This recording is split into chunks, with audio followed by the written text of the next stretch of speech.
Hare Rama, Rama Rama, Hare Hare, Hare Krishna, Hare Krishna, Krishna Krishna, Hare Hare, Hare Rama, Hare Rama, Rama Rama, Hare Hare.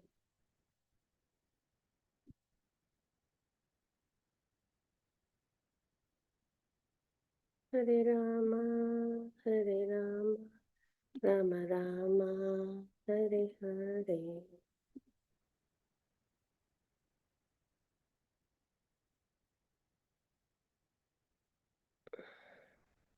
Okay, நம்ம இன்னைக்கு வந்து chapter 2 பார்க்க போகிறோம் பகவான் அனுகிரகத்தில். சரிங்களா? நேற்றுக்கு நம்ம சாப்டர் 1 பார்த்தோம், அர்ஜுன விஷாத யோகம். அதுதான் நம்ம பார்த்தது. ஒரு நிமிஷம்.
ஹரே கிருஷ்ண டிவோட்டீஸ், ஹரி போல்.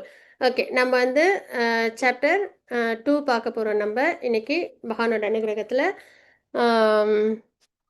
சாப்டர் 2க்கு போகிறதுக்கு முன்னாடி நம்ம வந்து என்ன பண்ணலாம் அப்படின்னா, மங்களாச்சரண் நம்ம ஆஃபர் பண்ணிடுவோம். இவங்க தான் ஸ்ரீ ஸ்ரீ ராதா கோவிந்தர், மேங்களூர் இஸ்கானில் இருக்கிற டெம்பிளோட டெய்டிஸ். சரிங்களா?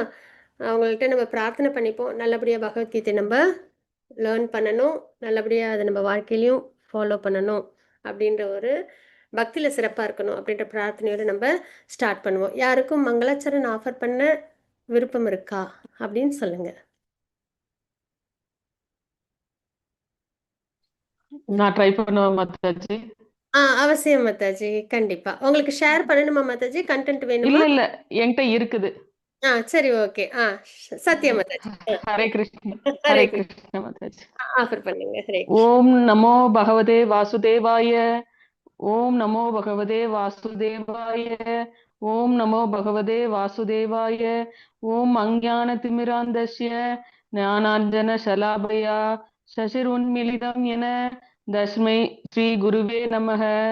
ஸ்ரீ சைத்தன்ய மனோபீஷ்டம் ஸ்தாபிதம் என பூத்தலே ஸ்வயம் ரூப கதா மஹ்யம் ददाति स्वदान्तिहं वन्देऽहं श्रीगुरु श्रीयुतपदकमलं श्रीगुरुं वैष्णवांश श्रीरूपं शाक्रजातं रघुवदनितं दंसजीवं सात्विदं अवधूतं परिजनसहितं कृष्णचैतन्यदेवं श्रीराधाकृष्णपादान् सहगणललिता श्रीविशाखान्वितांश श्रीकृष्णकरुणा सिन्धु दीनबन्धु जगत्पते कोपेश कोपिका कान्ता राधा कान्ता नमोस्तुते काञ्चन गौराङ्गी राधे वृन्दावनेश्वरी विरषभानुसुदेवी प्रणामि हरिप्रिये। वाञ्छकल्पतरुपस्य कृपा सिन्धुभ्येव च पतिनां पावनेभ्यो वैष्णवेभ्यो नमो नमः.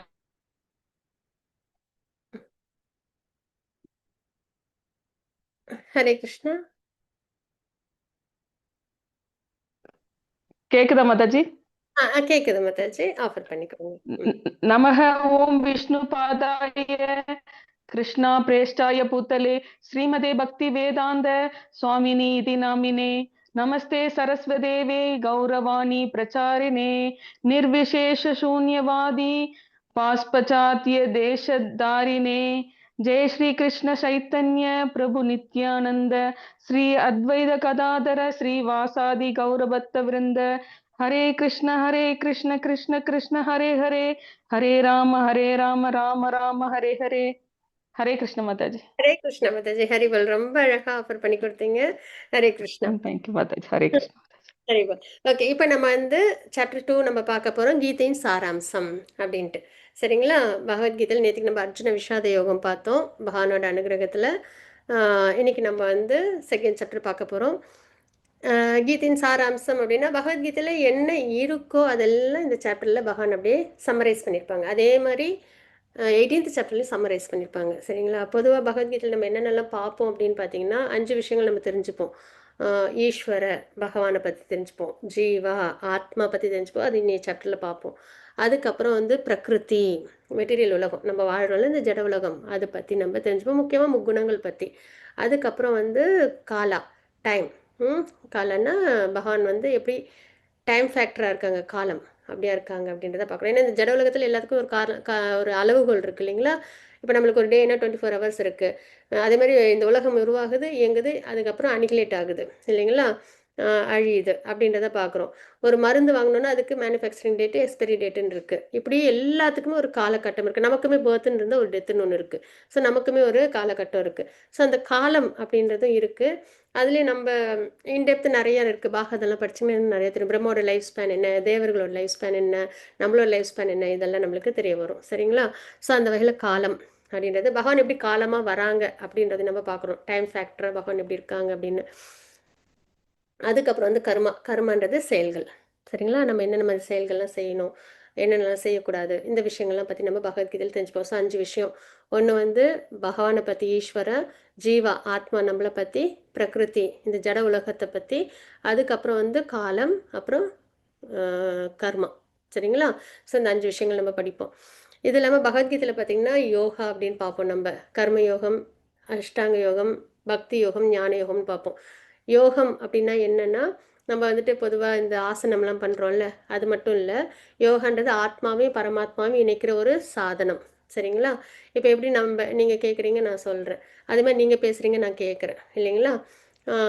ஸோ அப்போ நம்மளுக்குள்ளார அந்த லாங்குவேஜ் அப்படின்றது ஒரு மீடியமாக இருக்குது. ஜூம் ஒரு மீடியமாக இருக்குது இல்லைங்களா? கனெக்ட் பண்ணுது நம்மளை. ஸோ அந்த மாதிரி ஆத்மாவையும் பரமாத்மாவையும் இணைக்கிற சாதனம், அதுதான் வந்து யோகா அப்படின்னு. அப்போ அந்த யோகா எப்படிலாம் நம்ம பார்க்குறோன்னா, கர்ம யோகம், கர்மான செயல்கள், செயல்கள் மூலியமா ஆத்மா பரமாத்மாவோட இணையும். அதுக்கப்புறம் ஞான யோகம், ஞானத்தை விருத்தி பண்ணுறதன் மூலியமா ஆத்மா பரமாத்மாவோட இணையும். அதே மாதிரி அஷ்டாங்க யோகம், தபஸ், சரிங்களா? தவம் பண்ணுறாங்க இல்லைங்களா? அந்த தவத்தின் மூலியமா மெடிடேஷன், அந்த தவத்தின் மூலியமா ஆத்மா பரமாத்மாவோட இணையிறது. அதே மாதிரி பக்தி, பக்தி யோகத்தில் பக்தியின் மூலியமா ஆத்மா பரமாத்மாவோட இணையிறது எப்படின்னு சொல்லிட்டு நம்ம பார்க்குறோம். சரிங்களா? ஸோ இது எல்லாமே வந்து நம்ம வந்து சாப்டர் 2லையும் 18லையும் நம்ம பார்ப்போம். சரிங்களா? ஸோ அந்த வகையில் கீதையின் சார அம்சமாக நம்ம பார்க்குறோம் அப்படின்றது தான் பகவத்கீதை 2வது அத்தியாயம். இதுக்கு முன்னாடி இன்னொரு விஷயமும் நான் சொல்லிடுறேன். பகவத்கீதையில் வந்துட்டு 4 பேர் இருக்காங்கன்னு நான் சொன்னேன் இல்லையா? நேற்றுக்கு பார்த்தோம் நம்ம கான்வர்சேஷன், நம்மளோட கிரந்தம் எல்லாமே கான்வர்சேஷன். சரிங்களா? நம்ம பொதுவாக சின்ன பிள்ளைலாம் இருக்கும்போது அம்மா வெளியில் யாரோடையாவது பக்கத்து வீட்டில் உள்ளவங்கலாம் பேசும்போது அடியான்னு கேட்போம் இல்லையா? அந்த காலத்தில், இப்போ டிவி எல்லாம் அதெல்லாம் வந்துருச்சு. அந்த காலத்தில் யாராவது பேசுனாங்கன்னா என்ன பேசுகிறாங்க, இப்பயும் டிவியில் ஏதாவது பேசுகிறாங்க, நியூஸ் இருக்குன்னா அதை அப்படியே நம்ம பார்ப்போம் இல்லையா? ஆனால் நம்மளோட கிரந்தங்கள் இருக்கு இல்லையா, ரொம்ப உயர்ந்த சப்ஜெக்ட், டிரான்சென்டென்டல் நாலேஜ். அது வந்து ஒருத்தவங்க கேள்வி கேட்க, ஒருத்தவங்க சொல்ல, கேள்வி கேட்க சொல்ல, இப்படி தான் இருக்கும். அதனால் நம்ம நல்லபடியாக நம்ம கிரந்தத்தை நம்ம வாசித்தோம், அவங்களுக்குள்ளார என்ன பேசிக்கிறாங்க, என்ன விஷயம் இருக்குது, அதில் நம்ம என்ன பண்ணணும், இந்த விஷயம்லாம் நம்மளுக்கு தெரியுமா, ஸ்பிரிச்சுவலாக சூப்பராக ப்ராக்ரஸ் ஆகும். சரிங்களா? அதனால் கிரந்தங்கள் எல்லாமே கான்வர்சேஷன், உரையாடலில் இருக்குது. அதில் பகவத்கீதையில் பார்த்தீங்கன்னா திருதராஷ்டிரர் கொஷின் கேட்குறாங்க, சஞ்சயன் வந்து போர்க்களத்தில் என்ன நடக்குதோ அதை அப்படியே அவங்ககிட்ட சொல்லிட்டு இருக்காங்கன்றதையும் பார்த்தோம். அதுக்கப்புறம் அர்ஜுனன் இருக்காங்க, பகவான் இருக்காங்கன்றதை பார்த்தோம் இல்லைங்களா? ஸோ இப்போ வந்து திருதராஷ்டிரன் சொல்கிற ஸ்லோகம் வந்து திருதராஷ்டிர உவாச்சன் வரும், நேற்றுக்கும் நம்ம பார்த்தோம். அர்ஜுனன் சொல்கிற ஸ்லோகம் வந்து அர்ஜுன உவாச்சன் வரும். கிருஷ்ணா சொல்கிற ஸ்லோகங்கள்லாம் வந்து பகவான் உவாச்சன் வரும். சரிங்களா? சஞ்சய்ன்னு சொல்கிறது சஞ்சய் உவாச்ச, உவாச்சன்றது சொல்கிறது அப்படின்றது வரும். சரிங்களா? இப்போ வந்து கிருஷ்ணா சொல்கிற ஸ்லோகங்கள்லாம் ஏன் கிருஷ்ணா உவாச்சன் வராமல் பகவான் உவாச்ச அப்படின்னு வருது அப்படின்னு பார்த்தோன்னா, ரொம்ப முக்கியமான விஷயம். கிருஷ்ணா வந்து பகவான். சுப்ரீம் பர்சனாலிட்டி ஆஃப் காட் சரிங்களா? சர்வ காரண காரணம். அவங்க கிட்ட இருந்தா எல்லாமே உருவாகி இயங்கிட்டு இருக்கு அப்படின்றத நம்ம தெரிஞ்சுக்கணும் இல்லைங்களா? எதுவுமே நம்ம ஒரு விஷயம் ஆன்மீகமா நம்ம வந்துட்டு ப்ராக்ரஸ் ஆகுறோம் அப்படின்னா, சும்மா ஏதோ ஒரு கிளாஸ் சரி உள்ளார போயிட்டோம் அவ்வளோதான். அவங்க என்ன சொன்னாலும் அப்படியே கேட்கலாம். அப்படின்னும் இல்லாம, அவங்க என்ன சொன்னாலும் நம்ம கேட்க வேணாம். அப்படின்னும் இருக்கக்கூடாது. சரிங்களா? 2 விதத்திலயும் இருக்கக்கூடாது. என்ன சொன்னாலும் கேட்கலான்னு இருக்கக்கூடாது. என்ன சொன்னாலும் கேட்கக்கூடாதுன்னு இருக்கக்கூடாது. ஸ்டாண்டர்ட் வச்சுக்கணும். என்ன வச்சுக்கணும்? சாஸ்திரத்துல இருக்கா? அப்படின்னு பார்க்கணும். நம்ம என்ன பேசினாலும், கேட்டாலும் சாஸ்திரத்துல இருக்கா? அப்ப அது ஓகே. இல்லையா? அது வேண்டாம். அவ்வளோதான். முடிஞ்சு போச்சு. சரிங்களா? அப்போ Krishna supreme person of godhead அப்படின்னு நம்ம பார்க்குறோம்னா, அது சாஸ்திரத்துல இருக்கா? அப்படின்னு நம்ம பார்க்கணும். எல்லாத்துக்குமே. ம். ஸோ அந்த வகையில பார்த்தீங்கன்னா, சாஸ்திரத்துல நேத்திக்கு நம்ம பார்த்தோம். ம். வியாசர். பார்த்தோமா? வியாசர் என்ன பண்றாங்க அப்படின்னா, 9 பிஎம்ல சொன்னேனான்னு எனக்கு ஞாபகம் இல்ல. ஓகே. வியாசர் வந்து என்ன பண்ணாங்க அப்படின்னா, பகவானோட சக்தி ஆவேஷ அவதாரம். பகவான் வந்து ஒரு லிவிங் என்டிட்டிய செலக்ட் பண்ணி, அவங்களுக்கு வந்து ஒரு பவர் குடுப்பாங்க. அந்த பவர பேஸ் பண்ணி அந்த லிவிங் என்டிட்டி ஒரு விஷயத்த செய்வாங்க.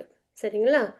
அந்த மாரி வந்து வியாசருக்கு வந்து பகவான் வந்து சக்தி ஆவேஷ இது நாலேட்ஜ் அப்படின்ற பவர் குடுக்குறாங்க. அந்த வகையில அவங்க என்ன பண்றாங்கன்னா, வேதத்த எல்லாத்தையும் 4ஆ தொகுத்து, வேதாந்தம், உபனிஷத், புராணங்கள், இதிகாசங்கள் அப்படின்னு வந்து எழுதுறாங்க. சரிங்களா? நம்மளுக்கு குடுக்குறாங்க. நம்ம ஈஸியா அண்டர்ஸ்டாண்ட் பண்ணணுன்றதுக்காக.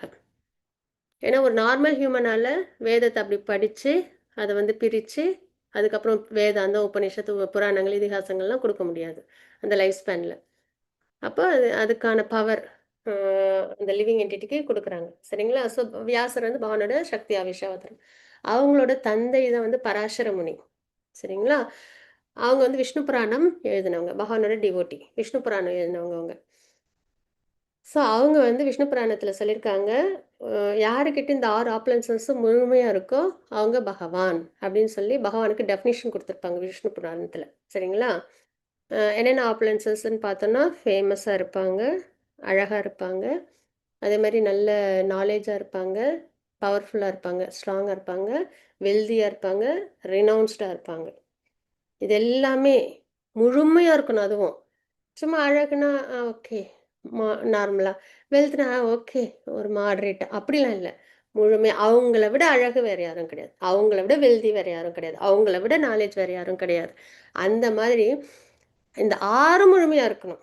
இதுல 1 இல்லனாலும் கிடையாது. இந்த 6ம் யார்ட்ட முழுமையா இருக்கோ, அவங்க பகவான் அப்படின்னு வந்து சொல்றாங்க. சரிங்களா? ஸோ அந்த வகையில பகவான் கிருஷ்ணர நம்ம பார்க்குறோம் அப்படின்னா, கிருஷ்ணா வந்து அழகா இருக்காங்க. கண்டிப்பா. இல்லைங்களா? அவங்கள ஒரு குழந்தையா பார்த்தாலும் அழகா இருப்பாங்க. யவ்வனத்துல பார்த்தாலும் அழகா இருப்பாங்க. எப்படி பார்த்தாலும் க சின்ன பிள்ளைங்க கார்ட்டூன்ல வரைஞ்சா கூட அழகா இருப்பாங்க. இல்லையா கிருஷ்ணா? So all beautiful. அதே மாரி ஆல் ஃபேமஸ். எல்லாருக்கும் தெரியும் பகவான. இல்லைங்களா? சுப்ரீம் பர்சன்ட் ஆஃப் காடா தெரியுமான்னா, அது கூட சிரமம். எல்லாருக்கும் அந்த மாரி வேதம் படிச்சு தெரிஞ்சிருக்க மாட்டாங்க. ஆனா, கடவுள் கிருஷ்ணா அப்படின்னா காட் அப்படின்ற அளவுக்காவது தெரிஞ்சிருப்பாங்க இல்லைங்களா? ஸோ அது மாரி அதுவும் வெறும் நம்மள சுத்தி உள்ளவங்கள மட்டும் எப்பயும் நம்ம யோசிக்கக்கூடாது. 3 உலகத்துலயும். சரிங்களா? சுப்ரீம் பர்சன்ட் ஆஃப் காடட் அவங்க. ஸோ அந்த அளவு ஃபேமஸ். அதே மாரி அவங்க வந்து ஸ்ட்ரென்த் ரொம்ப பலம். ஆ அவதாரம் எடுக்குறாங்க மதுராவுல. அதுக்கப்புறம் விருந்தாவனுக்கு கூட்டு போயிடுறாங்க. அப்ப பார்த்தா 6வது நாளே பூத்தனான்ற அரக்கி வந்து அவங்கள வந்து அழிக்கிறதுக்கு வராங்க. சரிங்களா? அப்ப அப்பியர் ஆகி 6த் டேலயே அவங்க என்ன பண்றாங்க, பூத்தனான்ற அரக்கி அவங்க அழிக்கிறாங்க அப்படின்றத பார்க்குறோம். அதுக்கப்புறம் கம்சன் அனுப்புற எல்லா அசுரர்களையும் அவங்க என்ன பண்றாங்க, அழிக்கிறாங்க அப்படின்றத பார்க்குறோம். அவங்க வந்து விருந்தாவன்லேருந்து மதுராவுக்கு மறுபடியும் போகும்போது அவங்களுக்கு ஏஜ் 11 சரிங்களா? அந்த அப்பன்னா என்ன அர்த்தம்? அண்டர் 11 தான். அதுக்குள்ளேயே அவங்க என்ன பண்றாங்க அசுரர்கள நெறைய பேர் அங்க அழிக்கிறாங்கன்றத பார்க்குறோம். இல்லைங்களா? அதுக்கப்புறம் வந்து கோவர்தன் மலையும் தன்னோட இடது கை சுண்டு விரலால 7 நாள் கன்டினியூஸா தூக்கிட்டு இருக்காங்கன்றத நம்ம பார்க்குறோம். ஓகேங்களா? இப்ப கிருஷ்ணா கையில ஏதாவது ஆயுதம் இருக்குமா அப்படின்னு பார்த்தோம்னா கிடையாது. வெறும் ஃப்ளூட் தான். இல்லைங்களா? நம்ம பொதுவா தேவர்கள்லாம் பார்ப்போம். எல்லா தேவர்கள் கையிலயும் ஒரு ஆயுதம் இருக்கும். நீங்க வேணா கண்ண மூடிட்டு யோசிச்சு பாருங்க. எல்லா தேவர்கள் கையிலயும் ஏதோ ஒரு ஆயுதம் இருக்கும். சரிங்களா? ஆனா கிருஷ்ணர் கையில ஆயுதம் இருக்குமா? அப்படின்னு பார்த்தா இருக்காது. ஃப்ளூட் தான் இருக்கும். இப்ப போர்க்களத்துல இருக்காங்க. கையில ஆயுதம் இருக்கா? இல்ல. ஆனால் பாண்டவர்களை சப்போர்ட் பண்ணி கௌரவர்களை அவங்க என்ன பண்ணுறாங்க, பனிஷ் பண்ணுறாங்கன்றதை பார்க்குறோம். ஆயுதம் இல்லை, அப்போ ஆல் பவர்ஃபுல் அப்படின்றத நம்ம தெரிஞ்சுக்கிறோம். சரிங்களா? அது மாதிரி ஆல் நாலேஜ். வேதம்லாம் யார் கொடுத்தது அப்படின்னு பார்த்தோன்னா பகவான் வந்து பிரம்மாவுக்கு கொடுத்தாங்கன்றதை பார்க்குறோம். அப்போ வேதத்தோட சோர்ஸ் வந்து கிருஷ்ணா. பகவத்கீதையிலே வரும், அவங்ககிட்ட இருந்தால் வேதம் வந்துச்சுன்னு 15.15 ஸ்லோகத்தில் நீங்கள் பார்ப்பீங்க. சரிங்களா? 15th சாப்டர் 15th ஸ்லோகத்தில் பார்ப்போம். சர்வசச்சாகம் ஹிருதி சந்நிவிஷ்ட மத்தக் ஸ்மிருதி ஞானம் அபோகனம் ச வேதேச சர்வர் அகமேவ வேத வேதாந்த வேத வித் ஏவச்சாகம். கொஞ்சம் ப்ரொனன்சியேஷன் தப்பாயிடுச்சு. சரிங்களா? அந்த ஸ்லோகத்தில் வேதம் வந்து என்கிட்ட இருந்தால் வந்திருக்கு அப்படின்றத சொல்லுவாங்க. ஸோ அந்த வகையில் இப்போ கிருஷ்ணர் என்ன பண்ணுறாங்க, நமக்கு பகவத்கீதை உபதேசம் பண்ணுறாங்க இல்லைங்களா? பகவத்கீதை வந்து ராஜவித்யா ராஜகுக்யம் 9th சாப்டரோட பேர் அது. எதனால் அப்படின்னு பார்த்தீங்கன்னா, நம்மளுக்கு வந்து ஒரு நாலேஜ் ஒன்று கெயின் பண்ணுறோம் அப்படின்னா அதனால ஒரு பலன் இருக்கும் இல்லைங்களா? இப்போ நம்ம படிக்கிறோம், டாக்டருக்கு படிக்கிறோம், நம்ம பேஷண்ட்டை ட்ரீட் பண்ணுவோம், அதனால ஏர்ன் பண்ணுவோம். இன்ஜினியரிங் படிக்கிறோம், அதுக்கு ஒரு இது இருக்குது, ஒரு சோர்ஸ், அதுக்கான ஒரு ஏர்னிங்ஸ் இருக்குது. ஏதோ ஒரு நாலேஜ் நம்ம லேர்ன் பண்ணுறோம், அதனால ஒரு ஆதாயம் சின்னதாக நம்மளுக்கு இருக்குது. அட்லீஸ்ட் இக்னரன்ஸ் போகுது இல்லைங்களா? நாட்டு நடப்பு தெரிஞ்சுக்கிறோம், அப்போ அதுலேயும் நம்மளுக்கு வந்து ஓகே ஒரு விஷயம் தெரியுது அப்படின்னு சோஷியல் நாலேஜ்லேயும் நம்மளுக்கு வந்து ஒரு விஷயம் இருக்குது.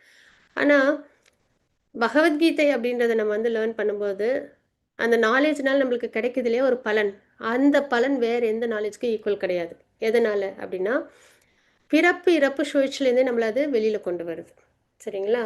அனாதி காலமாக நம்ம என்ன பண்ணுறோன்னா இந்த பர்த் டெத் லைஃப் சைக்கிளில் நம்ம இருக்கோம். அந்த பர்த் டெத் லைஃப் சைக்கிள்லேருந்து நம்மளை வெளியில் கொண்டு வர நாலேஜை நம்ம பகவத்கீதையில் நம்ம லேர்ன் பண்ணுறோம். அதனால தான் ராஜ வித்யா. சரிங்களா? பகவத்கீதை லேர்ன் பண்ணி கிடைக்கிற அந்த ஒரு பலன் இருக்கு இல்லையா, அதுக்கு ஈக்குவல் வேறு எதுவும் கிடையாது. அதே மாதிரி ராஜ குக்யம். குக்யம்னா ரகசியம். ஒரு ரகசியம் தெரிஞ்சுக்கிட்டா அதனால ஒரு பலன் இருக்கும் இல்லையா?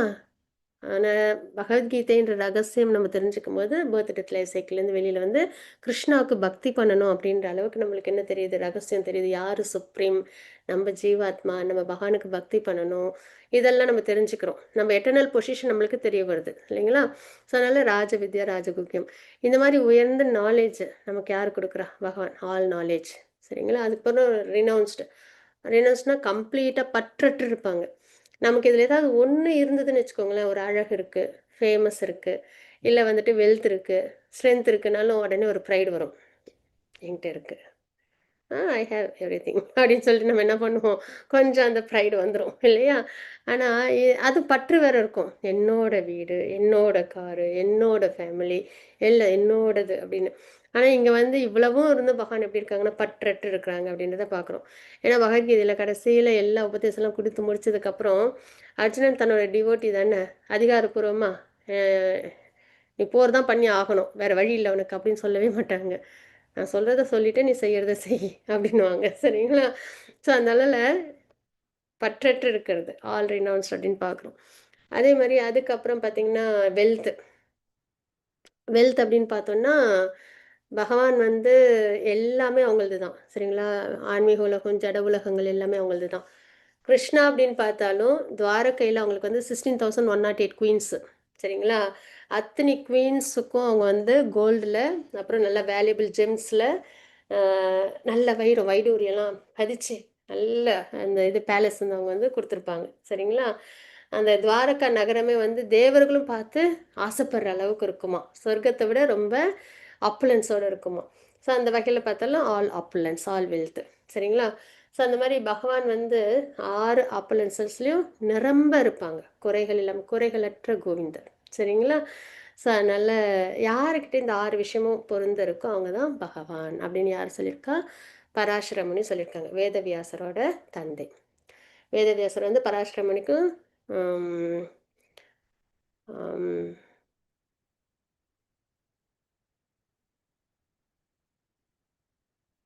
ஓகே, பேர் மறந்துருச்சு. ஓகே, அவங்களோட சன்.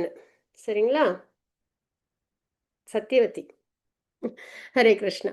சரிங்களா? அவங்களுக்கு பிறந்த பிள்ளை. இப்போ வந்து இது ஒரு ரெஃபரன்ஸ் நமக்கு. ம் இன்னொன்று வந்து பிரம்மா வந்து பிரம்ம சமிதையில் சொல்லியிருப்பாங்க, ஈஸ்வர பரமகிருஷ்ண சச்சிதானந்த விக்கிரக அநாதிர் ஆதிர் கோவிந்த சர்வ காரண காரணம் அப்படின்னு சொல்லியிருப்பாங்க. கிருஷ்ணா வந்து சர்வ காரண காரணம், ஈஸ்வர பரமகிருஷ்ண சச்சிதானந்த விக்கிரக, சரிங்களா? ரூபத்தோடு உள்ளவங்க. அதுக்கப்புறம் கிருஷ்ணா அவங்க வந்து சர்வ காரண காரணம்ன்றதை ரெஃபர் பண்ணியிருப்பாங்க.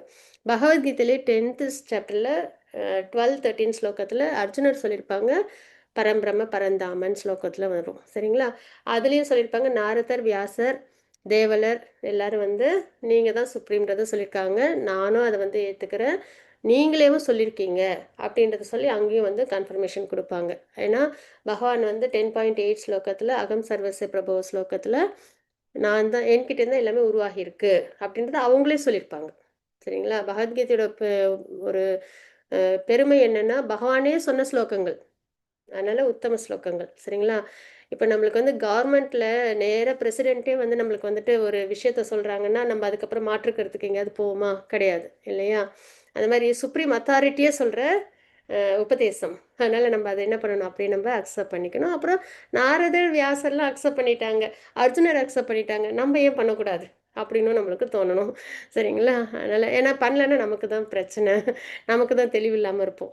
ஸோ அதனால் பகவான் அப்படின்றது supreme person of God Krishna அப்படின்றதுக்கான ரெஃபரன்ஸ் தான் நம்ம பார்த்தோம். அதனால் நம்ம எந்த ஒரு விஷயத்தை நம்ம லேர்ன் பண்ணாலும் அது சாஸ்திரத்தில் இருக்கா அப்படின்னு நம்ம வந்து செக் பண்ணிவிட்டு அதுக்கப்புறம் ப்ராக்ரஸ் பண்ணுறது ரொம்ப நல்லது. இங்கே நம்ம வந்து பானஃபைட் பரம்பரால எல்லாமே சாஸ்திரத்தின் முறைப்படி தான் நம்ம பார்ப்போம், ஒரு ஒரு வார்த்தையும் சரி, ஒரு ஒரு ஸ்டோரியும் சரி, எல்லாமே. இப்போ நம்ம வந்து 2.7 ஸ்லோகம் நம்ம போகலாம். யாருக்கும் வாசிக்க விருப்பம் இருக்கா? உஷா மாதாஜி ஹேண்ட் ரைஸ் பண்ணியிருக்கீங்க, ஸ்லோகம் வாசிக்க விருப்பப்படுறீங்களா?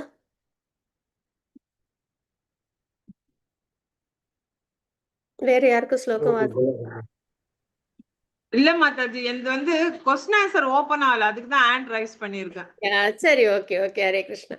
ஓகே.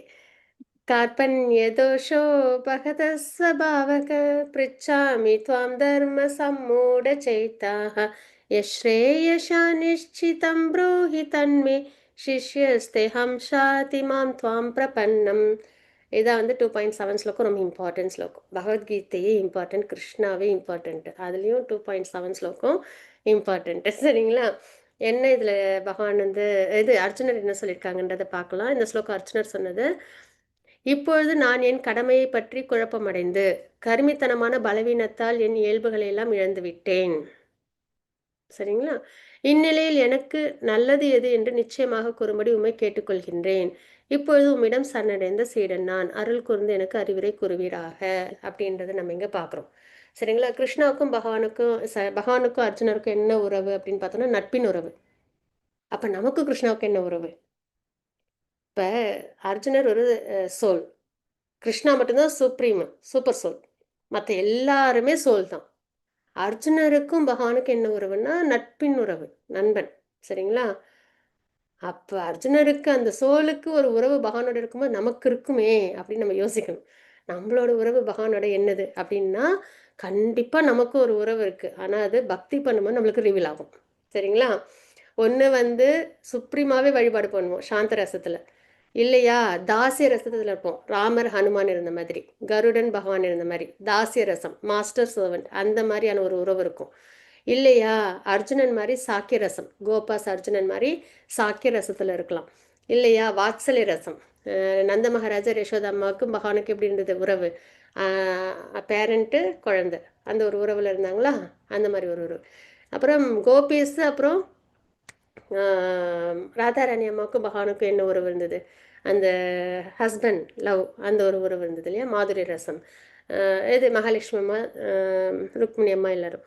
ஸோ அந்த மாதிரி பகவானோட ஒரு உறவுன்றது எல்லா ஜீவாத்மாவுக்கும் இருக்கும், எல்லா ஜீவாத்மாவுக்கும் உண்டு, அது நித்திய உறவு. ஆனால் அந்த உறவு என்ன அப்படின்றது நம்மளுக்கு தெரியணும்னா பக்தி நம்ம பண்ணும்போது நம்மளுக்கு ரிவீல் ஆகும், சரிங்களா? ஸோ இங்கே வந்து அர்ஜுனனுக்கும் பகவானுக்கும் என்ன உறவு அப்படின்னு பார்த்தோம்னா நட்பின் உறவு, ஃப்ரெண்ட்ஸ் ரெண்டு பேரும். ஆனால் இப்போ அவங்களுக்கு குழப்பம் வந்துருச்சு அவங்களோட டியூட்டியில், சரிங்களா? சத்திரியன் அவங்க, அவங்களோட கடமை என்ன, ஒரு சத்திரியன் அவங்களோட கடமை என்னன்னா போர் பண்ணணும், போர்னு வந்துச்சுன்னா போர் பண்ணணும், தர்மப்படி பண்ணணும், பகவானுக்காக பண்ணணும், இல்லைங்களா? அதுதான் அவங்களோட கடமை. ஆனா இப்ப அதுல அவங்க குழப்பம் அடைஞ்சுட்டாங்க. சரிங்களா? கருமித்தனத்தான பலவீனத்தால் அப்படின்னு நம்ம பார்க்குறோம். கருமித்தனமான பலவீனம் அப்படின்னு என்னன்னா, கர்மா செயல் ஒரு செயலோட பலனை நினைச்சு வர அந்த ஒரு குழப்பம். சரிங்களா? அ இப்ப பார்த்தீங்கன்னா, அர்ஜுனன் நேத்திக்கு சொன்னதெல்லாம் அதுதான் இல்லையா? சாப்டர் 1ல எனக்கு வந்து பாபம் வந்து சேரும். அ இரக்கம் அதனால நான் அவங்களாம் அழிஞ்சு போயிடுவாங்களேன்னு அந்த இரக்கம் காரணம். அதுக்கப்புறம் வந்து போர் பண்றதுனால சந்தோஷம் இல்ல. ஃபேமிலி ட்ரெடிஷன்லாம் பாதிக்கப்படும்.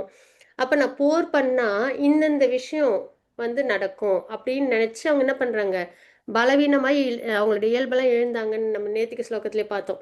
ரொம்ப வந்துட்டு டயர்ட் ஆகி அவங்க வந்து காண்டிபம்லாம் கையிலேருந்து நழுவி அங்க தேர்ல இருந்தாங்க அப்படின்றத பார்க்குறோம் இல்லைங்களா?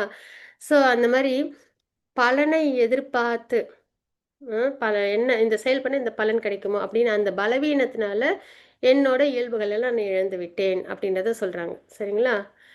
தன்னோட கடமை என்ன அப்படின்றது குழப்பம். அந்த கடமையை செய்யறதுனால வர பலனை நினைச்சு பார்த்து பார்த்து அவங்க டயர்ட் ஆயிட்டாங்க இப்போ. சரிங்களா? அதுக்கப்புறம் இந்நிலையில் எனக்கு நல்லது எது என்று நிச்சயமாக கூறும்படி உம்மை கேட்டுக்கொள்கிறேன் அப்படின்னு சொல்றாங்க. சரிங்களா? எனக்கு எது நல்லதோ அதை எனக்கு கொடுங்க. அப்போ இந்த இடத்துல என்ன ஆகுது? அவங்க வந்து பகவான குருவா ஏத்துக்கிறாங்க. அந்த நட்பின் உறவு மாறி குரு சிஷ்யன் உறவுக்கு அவங்க வராங்கன்றத பார்க்குறோம். இப்பொழுது உம்மிடம் சரணடைந்த சீடன் நான் அப்படின்னு சொல்லி அருள் கூர்ந்து எனக்கு அறிவுரை கூறுவீராக அப்படின்றத சொல்றாங்க. நம்ம ஏற்கனவே பார்த்தோம் நேத்துக்கே அர்ஜுனன் வந்து ஸ்கில்ஸ்ல, பக்தியில, கேரக்டர்ல, அதாவது குணத்துல எல்லாத்துலயும் தி பெஸ்ட். ஆனாலும் அவங்க எப்படி இருக்காங்க பார்க்க? ஹம்பிளா பகவான்கிட்ட இருக்காங்கன்றத பார்க்குறோம்.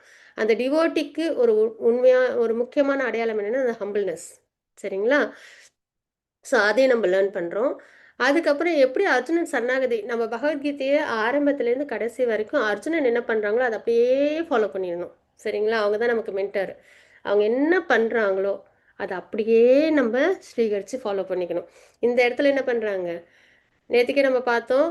போர்க்களத்துல பீஷ்மர் இருக்காங்க, துரோணாச்சாரியர் இருக்காங்க, யுதிஷ்ட மகாராஜர் இருக்காங்க. எல்லாரும் ரொம்ப சிறந்தவங்க தான். ஆனா பகவான்கிட்ட தான் இவங்க போய் சரணாகதி பண்றாங்கன்றத பார்க்குறோம். அதே மாதிரி தான் நமக்கும். பா நம்மளை சுத்தி நல்ல விஷயங்கள் நிறைய இருக்கலாம். ஆனா நம்மளோட ஃபோக்கஸ் பகவான்கிட்ட தான். அது எப்படி? இப்ப அர்ஜுனனுக்கு நேரா பகவான் நிதர்சனமா இருக்காங்க. நமக்கு பகவத்கீதை மூலியமா இருக்காங்க. நேத்துக்கே பார்த்தோம் பகவத்கீதை நம்ம எல்லாருக்கும் பகவான் வந்து இண்டிவிஜுவலா கொடுத்தது. நம்ம மேல உள்ள அன்பினால, அக்கறையினால கொடுத்தது தான். அதை நம்ம எல்லாரும் என்ன பண்ணணும்?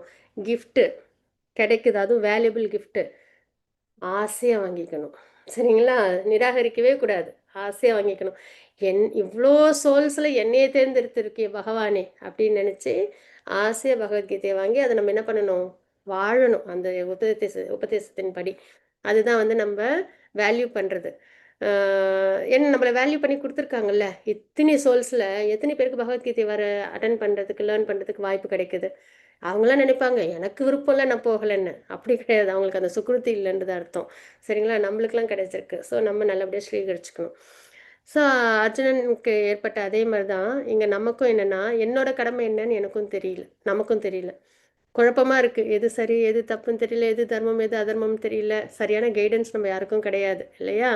அப்ப இந்த விஷயம்லாம் நான் செய்யறதுனால இந்த பலன்லாம் வருமோ, வராதோ அப்படின்னு பயந்தும் நம்மளும் இருக்கோம். இல்லையா? எது சரின்னு தெரியாம. அ ஒரு குழப்ப நிலையில நம்மளும் இருக்கோம். அப்ப இந்த நிலையில எனக்கு எது நல்லதோ பகவானே, எனக்கு அத நீங்க நல்லபடியா எனக்கு சொல்லணும் அப்படின்னு சொல்லி நம்மளும் என்ன பண்றோம்? குருவா பகவானை ஏத்துக்கிட்டு எத்தனையோ நல்லது இருக்கும். அது எல்லாத்தையும் விட பகவான்ட்ட நம்மளும் சரணடைஞ்சு அவங்களோட அறிவுரையை நம்மளும் ஏத்துக்கிறோம் அப்படின்றது. சரிங்களா? சரணாகதி ஸ்லோகம் 18.66ம் இதுவும். ம். ஹரே கிருஷ்ணா. ஸோ அதனால இது வந்து ரொம்ப இம்பார்ட்டண்ட்டான ஒரு லெசன் நமக்கு. இப்ப அந்த சரணாகதியின் மூலியமா என்ன ஆகுது? அவங்களோட குழப்பம் விலகுது. நமக்கும் அதே தான் ஏற்படும். சரிங்களா? ஆ அதுக்கப்புறம் நேத்திக்கு அவங்க இந்த காரணங்கள்லாம் சொல்லியிருந்தாங்க. இரக்கம், இன்பமின்மை, ஆ அது பாவம், குலம் அழிஞ்சு போகும். இதெல்லாம் சொல்லியிருந்தாங்க இல்லையா? மனக்குழப்பம். ஸோ இதுல நம்ம வந்து முதல் பாடம் என்ன அப்படின்னா, நான் சரீரமல்ல ஆத்மா அப்படின்றது தான் முதல் பாடம். சரிங்களா? நம்ம எல்லாருமே வந்துட்டு நல்ல எஜுகேஷன்ல ஏதாவது ஒரு வகையில வந்திருப்போம். ஒரு குவாலிஃபிகேஷன் இருக்கும் நம்ம எல்லாருக்கும். இல்லைங்களா? அப்ப ஃபர்ஸ்ட் எங்க ஸ்டார்ட் ஆயிருக்கும்? எல்கேஜில ஸ்டார்ட் ஆயிருக்கும். என்ன படிச்சிருப்போம்? ஏபிசிடி 1, 2, 3 படிச்சிருப்போம். அதுதான் பேஸ். அந்த பேஸ் வச்சு தான் நம்ம பிஹெச்டியும் பண்ணியிருப்போம். கரெக்டா? அந்த பேசிக் 1, 2, 3 தெரிஞ்சிருக்கணும். ஏபிசிடி தெரிஞ்சிருக்கணும். அப்பதான் நம்ம பிஹெச்டியே பண்ண முடியும். இல்லைங்களா? அதே மாரி தான். ஆன்மீகத்துல பேசிக்கா ஒரு விஷயம் நம்ம தெரிஞ்சு வச்சிருக்கணும். அது தெரிஞ்சாதான் நம்மளால என்ன பண்ண முடியும்? ஆன்மீகத்துல உயர முடியும். அந்த விஷயம் என்னன்னா, நான் சரீரம் அல்ல ஆத்மா அப்படின்ற அந்த நாலேட்ஜ் கண்டிப்பா தெரிஞ்சிருக்கணும். சரிங்களா? நல்ல கிளாரிட்டியோட, நம்பிக்கையோட தெரிஞ்சு வச்சிருக்கணும். ஆ அதுக்கு ரொம்ப பிரயத்தனம் பண்ணணும் இல்ல. நம்ம சயின்ஸ்லயே படிக்கிறோம் இல்லையா? லிவிங் என்டிட்டி, நான் லிவிங் என்டிட்டி அப்படின்னு நம்ம குழந்தைகளுக்குலாம் சொல்லிக் கொடுப்போம். நம்மளும் படிச்சிருப்போம். 2த்துக்கும் என்ன வித்தியாசம் அப்படின்னு கேட்டா, லிவிங் என்டிட்டில மரம், செடி, கொடி, அனிமல்ஸ், பேர்ட்ஸ், ஹியூமன் பீயிங்ஸ் எல்லாம் உயிர் இருக்கும். ஆறு, கடல், மலை அதுலலாம் உயிர் இருக்காது. உயிர் உள்ளது, உயிரற்றது. உயிர்ன்றது தான் வித்தியாசம் அப்படின்றத நம்ம படிப்போம் சயின்ஸ்ல. அப்ப ஏதோ ஒரு பொருள் இருக்கு. உயிருன்ற ஒரு வஸ்து, ஒரு விஷயம் இருக்கு அப்படின்றத நம்ம ஏத்துக்கிறோம் சயின்ஸ்ல. ஆனா அது ரிலேட்டடா ஏதாவது தெரியுமா? அப்படின்னா சயின்ஸ்ல கண்டுபிடிக்க முடியாது. ஏன்னா அது முழுக்க முழுக்க ஆன்மீகம் அது. சரிங்களா? அப்ப ஆன்மீகத்துல தான், வேதத்துல தான் நம்மளால என்ன பண்ண முடியும்? அந்த உயிர்னா என்ன? அப்படின்றத நம்மளால தெரிஞ்சுக்க முடியும். சரிங்களா? ஸோ அந்த வகையில் நம்மளுக்கு அந்த ஆத்மா அப்படின்ற அந்த நாலேட்ஜ் நம்ம கண்டிப்பா லேர்ன் பண்ணாதான், சரீரத்தோட வேல்யூ என்ன? ஆத்மாவோட வேல்யூ என்னன்னு தெரியும்போது நம்மளுக்கு கிளாரிட்டி நல்லபடியா வந்துரும். சரிங்களா? எது இம்பார்ட்டன்ட் அப்படின்றது. அப்ப இங்க நம்ம என்ன பார்க்குறோம் அப்படின்னா, நீங்கள் வெறும் ரசாயன கலவை அல்ல. இது டிரான்ஸ்லேஷன்ல அப்படி வந்திருக்கு. நம்ம வெறும் சரீரம் அல்ல அப்படின்றது தான். மனித உடல உயிர் போனதுக்கப்புறம், அதோட வேல்யூ ஒரு ரூ. 200 கூட வராதாம். சரிங்களா? அதுதான் சொல்றாங்க. வேல்யூவே கிடையாது. பயப்படுவோம் ஆக்சுவலா நம்ப. இல்லையா? இருக்கிற வரைக்கும் ரொம்ப ப்ரைடா இருப்போம். என்கிட்ட இதெல்லாம் இருக்கு, அதெல்லாம் இருக்குன்னு நான், எனது அப்படின்னு அதிகாரம்லாம் பண்ணிட்டு இருப்போம். ஆனா, ஒன்ஸ் சரீரத்திலேருந்து ஆத்மா விலகிடுச்சு அப்படின்னா, அதுல பணக்காரங்க, ஏழை, அழகா இருக்காங்க, அழகா இல்ல, நல்லவங்க, கெட்டவங்க எதுவுமே அடையாளம் வராது. ஆண், பெண் எதுவுமே அடையாளம் வராது. வெறும் டெட் பாடின்னு தான் சொல்லுவாங்க. இல்லைங்களா? அவ்வளவுதான். அதுக்கப்புறம் அத பார்க்கறதுக்கே பயப்படுவாங்க இல்லையா? ஸோ அவ்வளவுதான். சரீரத்தோட வேல்யூ அவ்வளவுதான். சரிங்களா? அந்த வகையில அதுக்கு ரொம்ப மதிப்பு கிடையாது. உயிர் இருக்கிற வரைக்கும் தான் அதுக்கு மதிப்பு. அதே மாரி நம்ம சொல்லும்போது, நான் தலை, நான் கை அப்படின்லாம் சொல்ல மாட்டோம். என்னோட தலை, என்னோட கை அப்படின்னு நம்ம சொல்றோம். அப்பன்னா என்ன அர்த்தம்? என்னோட அப்படின்போது அந்த விஷயம் ஏதோ ஒண்ணு இருக்கு. என்னோட கை, என்னோட தலை, என்னோட கால். அந்த அந்த என்னோடன்றது என்ன? அதுதான் அந்த ஆத்மா. சரிங்களா? ஆத்ம நிலையிலிருந்து தான் அப்ப நம்ம அங்கேயே நம்ம பேசும்போதே நம்ம சொல்றோம். என் கை வலிக்குது, என் தலை வலிக்குது. ஏதோ ஒண்ணு சொல்றோம். இல்லையா? ஸோ அந்த வகையிலேயே நம்மளுக்கே உள்ளுக்குள்ளார ஒரு விஷயம் நம்மளுக்கே தெரியுது. என்னோடதுன்னு தான் நம்ம சொல்றோமே தவிர, நான் கை, நான் தலைன்னு சொல்றது இல்ல. ஸோ அந்த வகையிலயும் சரீரம் வேறு, ஆத்மா வேறுன்றது நம்மளுக்கு இயல்பாவே தெரியுது. ஆனா அத நம்ப அண்டர்ஸ்டாண்ட் பண்ணல. சரிங்களா? இன்னொன்னு ம். ஆத்மா வேறு, சரீரம் வேறு அப்படின்றத நம்ம உணரணும். அப்படின்றத நம்ம இங்க பார்க்குறோம். சரிங்களா? ஸோ இதுதான் பேசிக்கா நம்ம தெரிஞ்சுக்க வேண்டிய ஒரு விஷயம். இது 2.13 ஆத்மா பத்தின நாலேட்ஜ பகவான் 2.11லேருந்து 30th ஸ்லோகம் வரைக்கும் நம்மளுக்கு ரொம்ப அழகா சொல்லியிருப்பாங்க. சரிங்களா? அது படிச்சதுக்கு அப்புறம் நம்மளுக்கு ஆத்மானா என்ன? சரீரம்னா என்ன? அப்படின்னு நம்ம ரொம்ப தெளிவா தெரியும். இப்ப L1ன்றதுனால ஓவர்வியூவா நம்ம பார்க்கறனால 2 ஸ்லோகம் தான் நம்ம பார்க்க போறோம் ஆத்மா பத்தி. L2ல நீங்கலாம் இன்னும் நல்லபடியா தெரிஞ்சுப்பீங்க. L5ல இன்னும் சிறப்பா படிப்பீங்க. சரிங்களா? இப்ப நம்ம ஒரு ஸ்லோகம், அதாவது தேகினோஸ்மின் யதா தேஹே அப்படின்ற ஸ்லோகம் 2.13 அதுல என்ன இருக்குன்றத நம்ம பார்ப்போம். இப்ப இந்த பிக்சர்ல பார்க்குறோம் நம்ப, ஒரு குழந்தை இருக்கு. அந்த குழந்தை ஒரு 5 இயர்ஸ் ஆகும்போது இன்னும் கொஞ்சம் வளர்ந்துருக்கும். சரீரத்துல மாற்றம் இருக்கும். 5 வருஷம் ஆச்சுனாலே குழந்தை என்ன ஆயிடும்? இதே மாரி இருக்குமா? தவழ்ந்துக்கிட்டுனா கிடையாது. நடக்க ஓட இருக்கும் இல்லையா?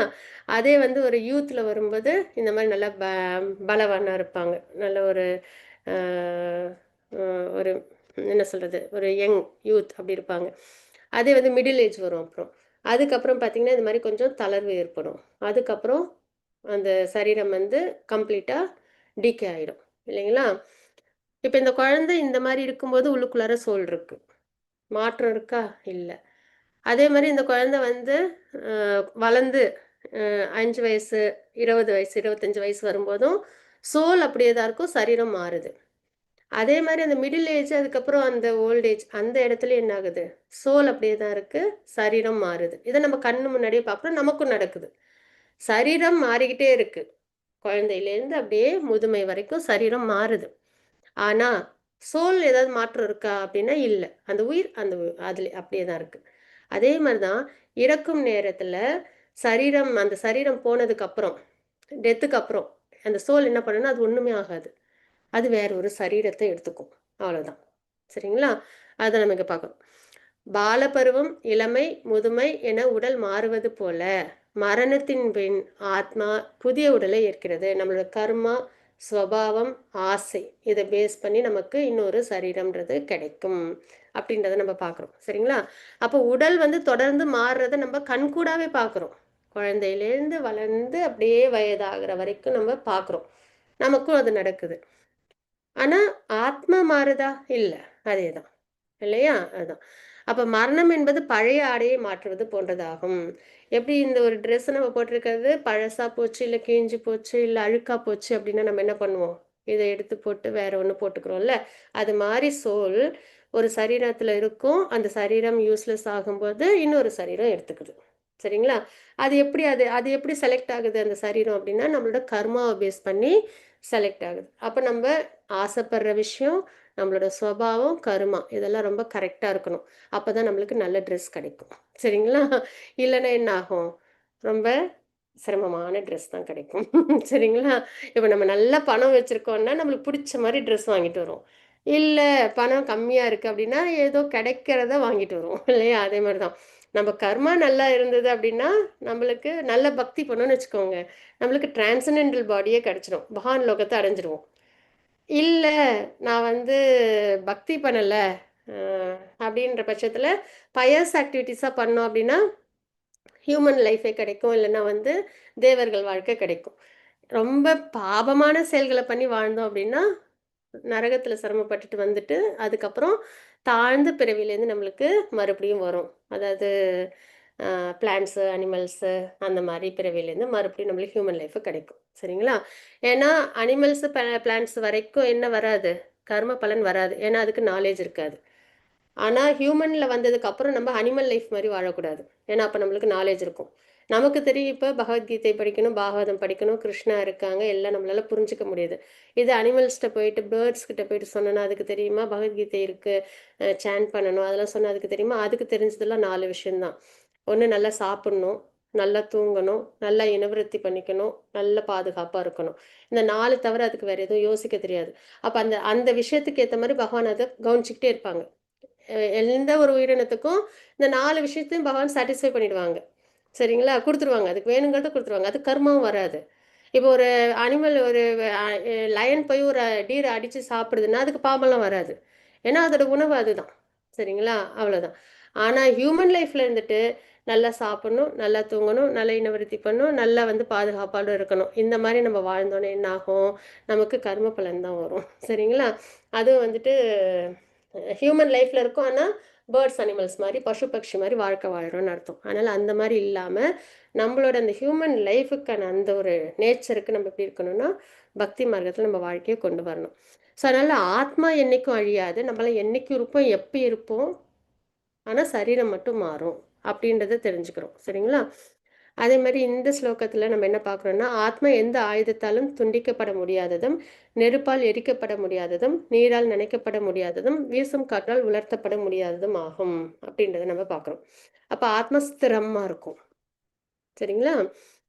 இப்ப அர்ஜுனன் கவலைப்பட்டாங்களா? போர்க்களத்துல இவங்கலாம் ந இறந்து போயிடுவாங்களே அப்படின்னு கவலைப்பட்டாங்க. ஏன்னா வந்து அந்த காலத்துல அம்பெல்லாம் எப்படி விடுவாங்க? நெருப்பு வர மாரி, தண்ணி வர மாரி, காற்று வர மாரி, அப்படிலாம் அம்புகள்லாம் விடுவாங்க. பகவான் சொல்றாங்க, "நீ என்ன ஆயுதத்தால நீ அவங்கள அழிச்சாலும் சரீரம் தான் அழியுமே தவிர ஆத்மாவுக்கு ஒண்ணும் ஆகாது. நீ நெருப்பு விடுற மாரி ஆயுதம் விட்டாலும் அவங்கள சரீரம் தான் எரியுமே தவிர ஆத்மாவுக்கு ஒண்ணும் ஆகாது. நீ தண்ணீர் வர ஆயுதம் விட்டாலும் நனைக்க முடியாது ஆத்மாவ. சரீரம் தான் வெட்டாகும்." ஸோ அதனால பகவான் என்ன சொல்றாங்கன்னா, ஆத்மா எதாலயும் ஒண்ணும் ஆகாது. சரிங்களா? சரீரம் தான் பாதிப்பு அடையும் அப்படின்றத சொல்றாங்க. சரிங்களா? ஸோ ஆத்மா அப்படின்றது எப்பயும் உள்ளது. அதே மாரி இன்னொன்னு என்ன அப்படின்னா, தவறான இரக்கம். இப்ப போர்ல அவங்கலாம் அழிஞ்சு போயிடுவாங்க அப்படின்னு சொன்னாங்கல்ல, பகவான் வந்து அதனால வந்து வருத்தப்படுறாங்கன்னாங்களா, அதுக்கு ஒரு எக்ஸாம்பிள் என்ன அப்படின்னா, இப்ப வந்து ஒருத்தவங்க வந்து தண்ணிக்குள்ளார விழுந்துடுறாங்க. சரிங்களா? விழுந்தவங்கள அவங்க ட்ரெஸ்ஸு வீணாக போகுதே நம்ம கவலைப்படுவோமா, இல்லை அந்த பர்சன் தண்ணிக்குள்ளார முழுகி வீணாக போகிறாங்களேன்னு கவலைப்படுவோமா? அந்த பர்சனை தானே நம்ம காப்பாற்றுவோம், அவங்க நல்லா இருக்கணும்னு. ட்ரெஸ்ஸு தண்ணிக்குள்ளார முழுகி போகுதே நான் கவலைப்படுவோம். அந்த மாதிரி தான் சரீரம் வந்து ஒருத்தவங்களை விட்டு விலகி போகுதே அப்படின்னு கவலைப்படுறது இல்லை. இப்போ அர்ஜுனன் தானே சொல்கிறாங்க இல்லையா, நான் வந்து பீஷ்மரை அழிக்கிறேன், துரோணாச்சாரியரை அழிக்கிறேன், எல்லாரையும் வந்து சிரமப்படுத்துறேன்னு. அந்த சரீரம் தான் அழியுதே தவிர ஆத்மாக்கு ஒன்றும் ஆகாது அர்ஜுனா. அதனால ஆத்மா வந்து கண்டிப்பாக அடுத்து நல்ல ஒரு டெஸ்டினேஷனை அடையும். அதனால வருத்தப்படாத, சரீரத்துக்காக கவலைப்படாத அப்படின்றத சொல்கிறாங்க. சரிங்களா? அதுதான் நம்ம இங்கே பார்க்குறது. ஸோ அந்த வகையில் ஆத்மான்றது அழியாதது, சரீரம் அழியக்கூடியது, மாற்றத்துக்கு உட்பட்டது அப்படின்றத நம்ம தெரிஞ்சுக்கிறோம். சரிங்களா? அப்போ நம்ம என்ன பண்ணணும், ஆத்ம நிலையில் என்ன பண்ணணும் அப்படியே அதை பண்ணணும். அதான் ஃபுட் ஃபார் சொல் பக்தி. ஹரே கிருஷ்ணா.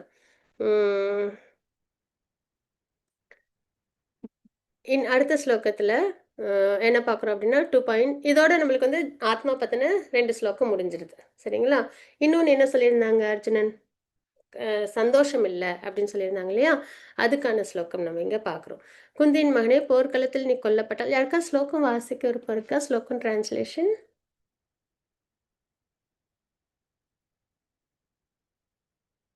இல்லையா? சரி, ஓகே. யாருமே பேசவே மாட்டேன்றீங்களே. ஹரே கிருஷ்ணா. ஓகே, டிரான்ஸ்லேஷன் நான் படிக்கிறேன் வேணா மாதாஜி. டிரான்ஸ்லேஷன் வாசிக்கிறீங்களா மைத்லி மாதாஜி? வாசி. படிக்கிறேன். குந்தியின் மகனே, போர்க்களத்தில் நீ கொல்லப்பட்டால் சொர்க்கத்தை அடையலாம், வெற்றி பெற்றால் இவ்வுலகினை அனுபவிக்கலாம். எனவே உறுதியுடன் எழுந்து போர் புரிவாயாக. ஹரி போல். ஹரே கிருஷ்ணா மாதாஜி. தேங்க்யூ மாதாஜி. ஸோ இப்போ என்ன சொல்கிறாங்க பகவான் இந்த ஸ்லோகத்தில் அப்படின்னா, அவங்க சொன்னாங்களா, அர்ஜுனன் சொன்னாங்களா, போர் பண்ணுறதுனால சந்தோஷம் கிடையாது. ஏன்னா நான் வந்து போர்லாம் பண்ணிட்டு வந்ததுக்கப்புறம் என் ஃபேமிலி குரு கிட்டலாம் தானே நான் சொல்லணும், இந்த மாதிரி குரு நான் உங்ககிட்டேருந்து கலையை கற்றுக்கிட்டேன், இந்த மாதிரி நான் வந்து வின் பண்ணேன் அப்படின்னு சொல்லி. அதுக்கு அது மாதிரி ஃபேமிலி அதெல்லாம் இருக்கணும்ல, அந்த ராஜ்யம்லாம் அனுபவிக்கிறது. இப்போ யாருமே இல்லை, பீஷ்மர் இல்லை, துரோணாச்சாரியர் இல்லைன்னா அப்புறம் அதுவும் வம்சத்தில் நிறைய பேரும் அவங்க இழக்கிறாங்கன்னும் போது கவலை, கஷ்டம் இருக்குது, சந்தோஷம் இல்லைன்னு சொல்லியிருந்தாங்க இல்லையா. அப்போ பகவான் சொல்கிறாங்க, இப்போ அர்ஜுனன் வந்து போர் பண்ணல அப்படின்னு விலகி போனால் கௌரவர்கள் என்ன நினைப்பாங்க அப்படின்னு பார்த்தோன்னா, இந்த மாதிரி இரக்க குணத்தில் அவங்க போயிட்டாங்க, ரொம்ப நல்லவங்க அப்படின்னு நான் சொல்லுவாங்க? கண்டிப்பாக சொல்ல மாட்டாங்க. என்ன சொல்லுவாங்க, பயந்து போயிட்டாங்க, போர் பண்ணுறதுல அவங்களுக்கு எங்கே தோல்வி வந்துருமோ, மரணம் வந்துருமோ அப்படின்னு பயந்துட்டாங்க அப்படின்னு சொல்லி தான் அவங்கள நிந்திச்சு பேசுவாங்க. நிஜமாலுமே அர்ஜுனன் வந்து போரில் தோற்று போயிடுவனோ, இல்லைன்னா வந்து உடலை விட்டுருவனோ அப்படின்னு பயந்து அவங்க வந்து வேணான்றாங்க போர் இல்லை. முழுக்க முழுக்க சாத்விக குணத்தில் யாருக்கும் சிரமம் வரக்கூடாது, எனக்கு ஒரு ராஜ்யம் கிடைக்குதுன்றதுக்காக யாரும் சிரமப்படக்கூடாது அப்படின்ற எண்ணத்தில் தானே அவங்க போர் வேணான்றாங்க. ஆனால் அதை ரியலைஸ் பண்ணி சொல்லுவாங்களான்னா இல்லை. அப்போ பகவான் சொல்கிறாங்க, உண்மையிலேயே ஒரு திறமை வாய்ந்த ஒரு வீரனை நிந்திச்சு பேசுனாங்க அப்படின்னா, பயந்து போயிட்டாங்க, கோழை அப்படின்னு சொன்னாங்கன்னா, அதுதான் உண்மையிலேயே கஷ்டத்தை கொடுக்கும், சந்தோஷத்தை கொடுக்காது, வருத்தத்தை கொடுக்கும். அதனால் நீ போர் பண்ணலனா தான் உனக்கு சிரமம், போர் பண்ண உனக்கு சிரமம் கிடையாது அப்படின்றத சொல்கிறாங்க. சந்தோஷம்தான் உனக்கு கிடைக்கும். ஏன்னா ஒரு சத்திரியன் போர் பண்ணணும், தர்மப்படி போர் பண்ணணும். அப்படி போர் பண்ணி அந்த போரில் அவங்க இறந்து போயிட்டாங்கன்னா சொர்க்கத்தை அடைவாங்க, அதே வின் பண்ணாங்கன்னா ராஜ்யத்தை அடைவாங்க. ஸோ நீ தர்மத்துக்காக போர் பண்ணுற, இந்த போரில் நீ இறந்தாலும் உனக்கு சொர்க்க பிராப்தி உண்டு, அதே நீ வந்து இருந்தாலும் உனக்கு ராஜ்யம் கிடைக்கும். ஸோ அதனால் வெற்றினாலும் தோல்வினாலும் உனக்கு சந்தோஷம். ஆனால் போர்லேருந்து விலகுனா தான் உனக்கு வருத்தம், உன்னை எல்லாரும் நிந்திச்சு பேசுவாங்க அப்படின்றத சொல்கிறாங்க. சரிங்களா? அதுதான் நம்ம இங்கே பார்க்குறோம் இந்த பிக்சரில். அதுக்கப்புறம் பாவம் வந்துருமே அப்படின்னு வந்து பயந்தாங்க இல்லையா. அவங்களாம் தான் தப்பு பண்ணுறாங்க, நம்மளும் பண்ணணுமா, அவங்களுக்கு தெரியல பண்ணுறாங்க, நம்ம பண்ணணுமா அப்படின்னு சொல்லியிருந்தாங்க இல்லையா.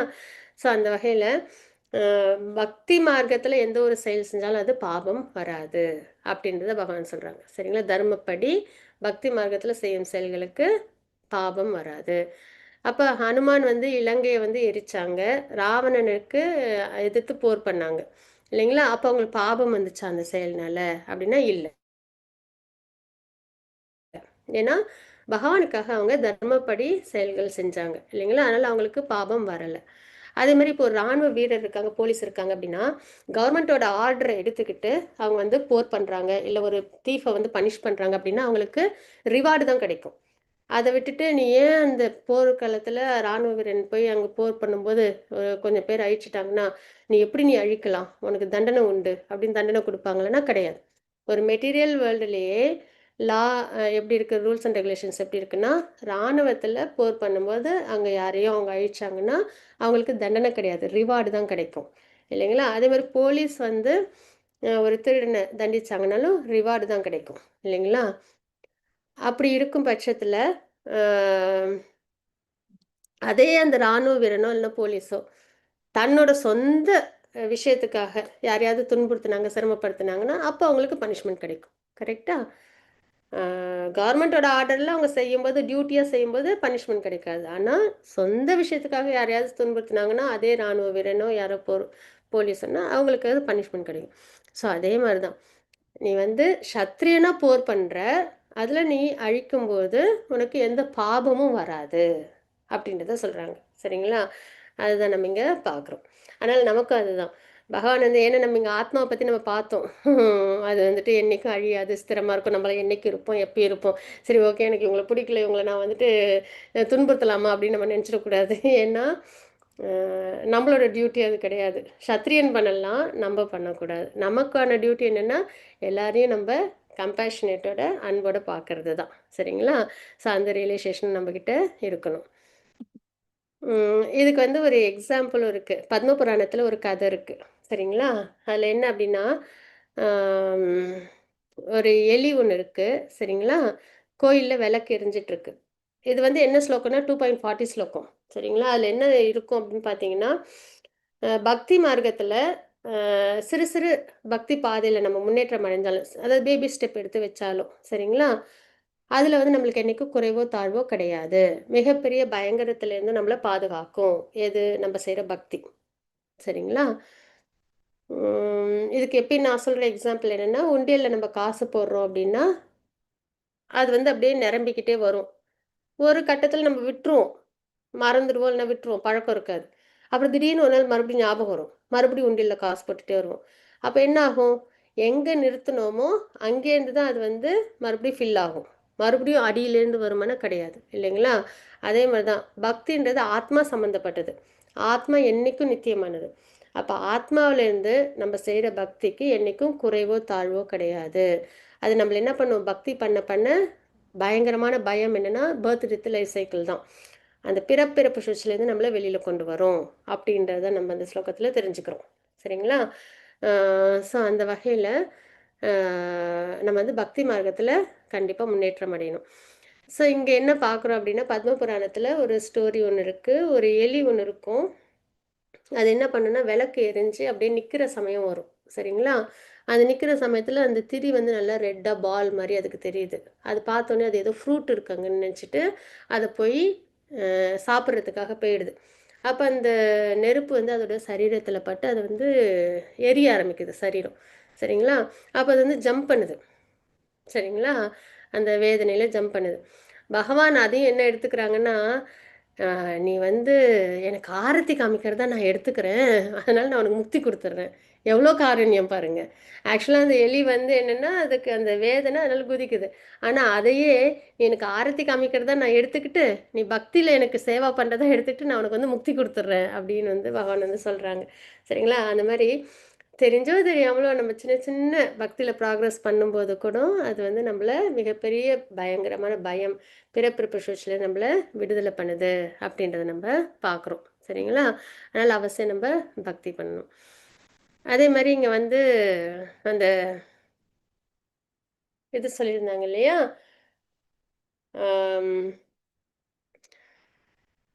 சமூகத்தில் அந்த ஃபேமிலி ட்ரெடிஷன் வந்து பாதிக்கப்படும் அப்படின்னு சொல்லி. ஸோ அந்த வகையில் அர்ஜுனன்ட்ட சொல்கிறாங்க. இது வந்து இந்த ஸ்லோகம் ஆக்சுவலாக எதில் வரும் அப்படின்னா 3rd சாப்டரில் வரும். சரிங்களா. 3rd சாப்டர் 21 ஸ்லோகம். எத் ஆசிரித்தே ஸ்ரேஷ்டஸ். ஒரு லீடர் என்ன பண்ணுறாங்களோ அதை தான் பொதுமக்களும் ஃபாலோ பண்ணுவாங்க அப்படின்னு. ஸோ இங்கே அர்ஜுனன் வந்து என்ன பண்ணுறாங்க அப்படின்னா, இப்போ வந்து நான் போர் பண்ணலை அப்படின்னு விலகிட்டாங்கன்னா அவங்க வந்து 2 டைனஸ்டியை ரெப்ரசன்ட் பண்ணுறாங்க. ஒன்று வந்து குந்தி மகாராணியோட டைனஸ்டி, இன்னொன்று வந்து பாண்டவர்கள், இவங்க கௌரவர்களது இல்லைங்களா. ஸோ இது 2துலேயும் வரவங்க அப்புறம் என்ன பண்ணுவாங்கன்னா, அர்ஜுனனே போர் பண்ணலை, இந்த ரீசன்லாம் சொன்னாங்க, அதனால் நாங்களும் போர் பண்ணலை அப்படின்னு சொல்லி அவங்களும் அவங்களோட அந்த ட்ரெடிஷன்லேருந்து அவங்களும் விலகி போவாங்க இல்லையா. ஸோ அந்த வகையில் நீ வந்து முன்னுதாரணமாக இருக்கணும், கடமையை நீ உன்னோட கடமையை நீனு சரிவர பண்ணணும் அப்படின்றத பகவான் வந்து சொல்லியிருப்பாங்க. சரிங்களா. அதுக்கப்புறம் மனக்குழப்பம் அப்படின்றத நம்ம இங்கே பார்க்குறோம். மனக்குழப்பம் அப்படின்றது என்னன்னா, நம்ம இப்போ தெளிவாக இல்லைன்னு வச்சுக்கோங்களேன், கண்டிப்பாக நம்மளுக்கு குழப்பம் இருந்ததுன்னா தெளிவாக ஒரு முடிவு எடுக்க முடியாது இல்லைங்களா. இயல்பாகவே அது நம்ம பார்க்க முடியும் மெட்டீரியல் லைஃப்லையுமே. அதனால் நம்ம எப்பயுமே என்னென்னா ஃபோக்கஸ்டாக இருக்கணும். சரி, இப்போ நம்மளுக்கு அதெல்லாம் தெரியுது. ஓகே, நான் சரீரம் அல்ல ஆத்மா, பகவானுக்கு நான் பக்தி பண்ணணும், இவங்க தான் சுப்ரீம், கிருஷ்ணா தான். ஏன்னா வந்து பராசரமுனி சொல்லிட்டாங்க, பிரம்மா சொல்லிட்டாங்க, அர்ஜுனன் சொல்லிட்டாங்க, நாரதர் சொல்லிட்டாங்க, தேவலர் சொல்லிட்டாங்க. சரிங்களா, எல்லாரும் வியாசர் சொல்லியிருக்காங்க, பகவானே சொல்லிட்டாங்க. ஸோ சுப்ரீம் அவங்க. அதுக்கப்புறம் நான் வந்து ஜீவாத்மா, நான் சரீரம் கிடையாது, ஆத்ம நிலையில் நான் பகவானுக்கு பக்தி பண்ணணும் 5 வகையான ரசத்தில். இதெல்லாம் எப்படி செய்யறது அப்படின்னு நம்மளுக்கு ஒரு டவுட் வரும் இல்லையா. அப்போ நம்ம என்ன பண்ணோம், இப்போ அர்ஜுனன் என்ன பண்ணாங்க, பகவான்கிட்ட சரணாகதி பண்ணாங்களா, நம்மளும் அதே தான் பண்ணணும், பகவான்கிட்ட சரணாகதி பண்ணணும். சரி, ஓகே, பகவத்கீதை புக்கு எடுத்து நாமளே படிச்சிடலாமா அப்படின்னா முடியாது, அது நம்மளுக்கு புரிதல் வராது. சரிங்களா. அப்போ நம்ம என்ன பண்ணணும், யாராவது ஒருத்தவங்க கிட்ட போய் நம்ம லேர்ன் பண்ணிடலாமன்னா அதுவும் கூடாது. பானஃபைட் பரம்பராவான்னு செக் பண்ணணும். சரிங்களா. பகவானோட மெசேஜை அப்படியே நமக்கு சொல்லி கொடுத்து அந்த பக்தி பாதையில் நம்மளை சரியாக கொண்டு போகிறாங்களா, அந்த இடத்துல நம்ம இருக்கலாம் அப்படின்றது. ஸோ அந்த மாதிரி பானஃபைட் பரம்பராவில் வர குரு மூலியமாக நம்ம என்ன பண்ணணும், பகவத்கீதையை லேர்ன் பண்ணி பகவானுக்கு பக்தி பண்ணி நம்ம தெளிவாக இருக்கணும், ஃபோக்கஸ்டாக இருக்கணும். என்னோட வாழ்க்கையில் என்ன எய்ம் அப்படின்னா, பகவத்கீதை படிக்கிற வரைக்கும் நம்மளுக்கு டெம்பரரியான விஷயம்லாம் நம்மளோட வாழ்க்கையோட எய்மாக வச்சுருப்போம். இந்த இடத்துல வீடு வாங்கணும், இந்த இடத்துல நிலம் இருக்கணும், இந்த இடத்துல எனக்கு இந்த விஷயம் நடக்கணும், அந்த விஷயம் நடக்கணும், பெண்ணுக்கு கல்யாணம் ஆகணும், பிள்ளைக்கு கல்யாணம் ஆகணும், ஏதேதோ வச்சுருப்போம். சரிங்களா. ஆனால் பகவத்கீதை அது பல கிளைகளை கொண்டதாக இருக்கும். ஆனால் பகவத்கீதை படித்ததுக்கு அப்புறம் நம்மளுக்கு ஒரே ஃபோக்கஸ் தான், நான் ஆத்மா, நான் பகவானுக்கு பக்தி பண்ணணும், நான் இந்த பிறப்பிறப்பு சுழற்சியிலேருந்து வெளியில் வரணும், அவ்வளோதான் ஃபோக்கஸ். அதுதான். அப்போ எல்லாத்தையும் விட்டுடலாமா, ஃபேமிலிலாம் வேண்டாமான்னா ஃபேமிலி வேணும், ஃபேமிலியோடு சேர்ந்து பக்தி பண்ணணும். சரிங்களா. அதுதான் நம்ம ஃபேமிலிக்கு செய்கிற ஒரு நல்ல ஒரு விஷயம். அதனால் நல்லபடியாக பக்தி பண்ண நம்மளுக்கு குரு வேணும். பானஃபைட் பரம்பராவிலேருந்து நம்ம குரு மூலயமா நம்ம பண்ணணும். அதை தான் நம்ம சுக்ருத்தின் மூலயமா பானஃபைட் பரம்பராவில் தான் நம்ம இப்போ இருக்கோம். சரிங்களா. 4 பானஃபைட் பரம்பரா இருக்குது. ஒன்று வந்து ஸ்ரீ சம்பிரதாயம், ராமானுஜாச்சாரியர் வழியாக வர்றது. இன்னொன்று வந்து நம்ம பிரம்மகௌடி சம்பிரதாயம், இஸ்கான் ஃபாலோ பண்ணுறது, அதாவது வெஸ்ட் பெங்கால் வைஷ்ணவர்கள் ஃபாலோ பண்ணுறது. அதுக்கப்புறம் வந்து குமார சம்பிரதாயம் இருக்குது. சரிங்களா. அது வந்து நிம்பகாச்சாரியார் அவங்களோட ஃபாலோவர்ஸில் வர்றது. அதுக்கப்புறம் வந்து ருத்ர சம்பிரதாயம், அது வந்து விஷ்ணு சுவாமி அவங்க மூலியமாக வர்றது. ஸோ இந்த மாதிரி 4 பரம்பரை இருக்குது. இந்த 4 பரம்பரையில் எந்த பரம்பரையில் சேர்ந்து பக்தி பண்ணாலும் நம்ம சரியான முறையில் தான் பக்தி பண்ணுவோம். சரிங்களா. இஸ்கானில் என்ன ஃபாலோ பண்ணுறோம் அப்படின்னா, பிரம்மகௌடிய சம்பிரதாயத்தை நம்ம ஃபாலோ பண்ணுறோம். பிரேம பக்தி, உயர்ந்த ஃபிலாசபி பிரேம பக்தியில் கிருஷ்ணாவை நம்ம சுப்ரீமாக வழிபாடு பண்ணுறோம். சரிங்களா. அதுதான். அதுக்கு அடுத்தது அப்படி ஃபோக்கஸ்டாக இருக்கிறவங்க, பக்தியில் தெளிவாக இருக்கிறவங்க என்ன பண்ணுவாங்க, அவங்களோட அடையாளம் என்ன, அவங்களோட நிலை என்ன அப்படின்றத அர்ஜுனர் கேட்டிருப்பாங்க. சரிங்களா. அவங்கள வந்து ஸ்தித பிரஜன் அப்படின்னு சொல்லுவாங்க. நிலையான அறிவுடையவன் எப்படி இருப்பாங்க அப்படின்னா, ஆமை தன் அவயங்களை ஓட்டுக்குள் இழுத்து கொள்வது போல ஞானி தன் புலன்களை உலகப் பொருட்களிலிருந்து விலக்கிக் கொள்கிறான் அப்படின்றத பார்க்குறோம். ஆறுகள் கலந்தாலும் கடல் பொங்காமல் இருப்பது போல ஆசைகள் வந்தாலும் ஞானி அமைதியாக இருப்பான் அப்படின்றத நம்ம பார்க்குறோம். சரிங்களா. அப்போ யார் ஒருத்தவங்க பக்தி மார்க்கத்தில் தெளிவாக இருக்காங்களோ அவங்களோட பேச்சு, அவங்களோட நடத்தை, அவங்களோட சென்சஸ் எல்லாமே ஸ்டேபிளாக இருக்கும் அப்படின்னு. இப்போ வந்து ஆமை இருக்குது அப்படின்னா அதுக்கு வந்து ஒரு ஆபத்து வருதுன்னா என்ன பண்ணுவது, உடனே அந்த ஓட்டுக்குள்ளார அதோட அவயங்கள்லாம் சுருக்கிக்கும், பாதுகாப்பாக வச்சுக்கும். அது மாதிரி பக்தி மார்க்கத்தில் இருக்கிற நம்ம என்ன பண்ணணும் அப்படின்னா, நம்மளை டிஸ்ட்ராக்ட் பண்ணுற சென்ஸ் கிராட்டிஃபிகேஷன் தரக்கூடிய விஷயங்களில் நம்ம, அதாவது பிறப்பிறப்பு சுழற்சியில் நம்மளை வச்சுக்கிட்டே இருக்கிற மாதிரி விஷயங்களில் நம்மளை ஈடுபடுத்திக்காமல் நம்மளை ரொம்ப பாதுகாப்பாக வச்சுக்கணும். சரிங்களா. ரொம்ப சேஃபாக நம்மளை பார்த்துக்கணும். அது மாதிரி நிறைய இந்த சென்ஸ் கிராட்டிஃபிகேஷன் விஷயம்லாம் நம்மளுக்கு வரும், ஆனால் நம்ம ஸ்டேபிளாக இருக்கணும். அதுதான். சரிங்களா. ப்ராக்டிஸில் வரும் அதெல்லாம்.